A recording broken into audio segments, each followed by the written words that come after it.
I want to thank you, Dr. Zarni, for this invitation. I thank you and I thank the organizers of this event for inviting me to speak on behalf of the Independent Investigative Mechanism for Myanmar, but most of all for organizing this event, which is so important, so timely, to remember after 4 years what happened in 2017 and the violence that was inflicted on so many human beings, so many individuals.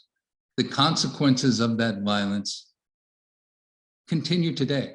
The consequences are tragic and they go on. We have hundreds and hundreds of thousands of Rohingya living as refugees in camps with their lives on hold, in horrible conditions, with generally one hope, one shared hope, to go back home, to live a normal life in the country in which they were born.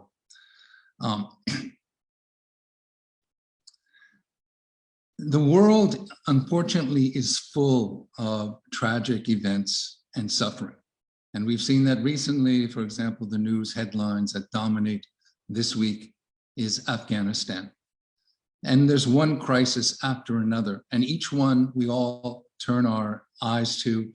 I hope many of you turn your hearts to.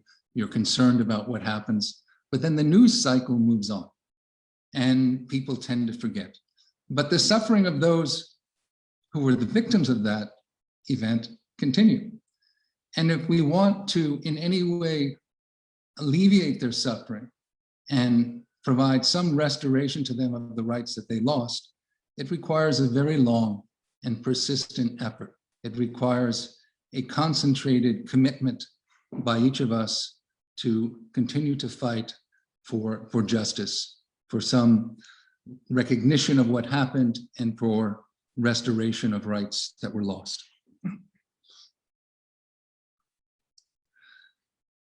One of the things we've also learned is that when these events happen with no consequences, when impunity, when the perpetrators are allowed to enjoy impunity, it's not just the last group that suffered that continues to suffer. It affects it ferments a cycle of violence where more and more people are affected by that.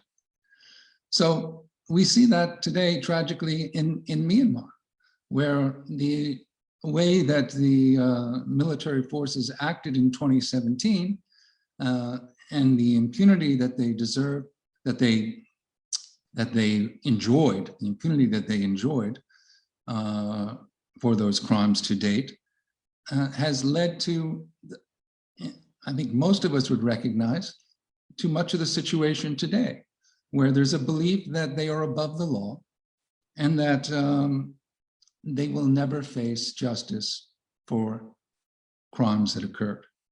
And it's very important to every country and to the world that those who commit the most serious crimes will eventually face justice. Most serious crimes in international law are often called crimes against humanity. Why do we call them crimes against humanity?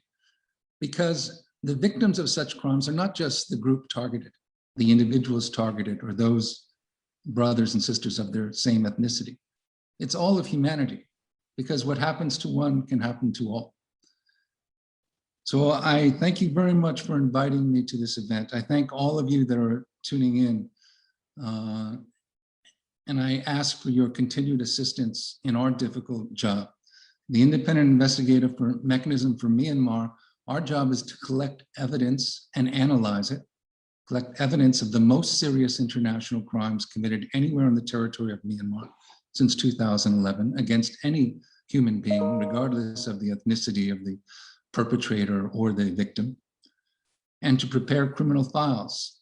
But we are not a court, so we will depend upon international or national courts exercising jurisdiction over these events, which again, many of you here have advocated for these courts to take up these cases. And that's a very important work that you continue to do. And I thank you for all the work that you have done to date, and I ask you to please persist. It's 4 years now. It's likely to be a much longer process, but we must persist and commit ourselves to this long journey to try to seek justice. Thank you.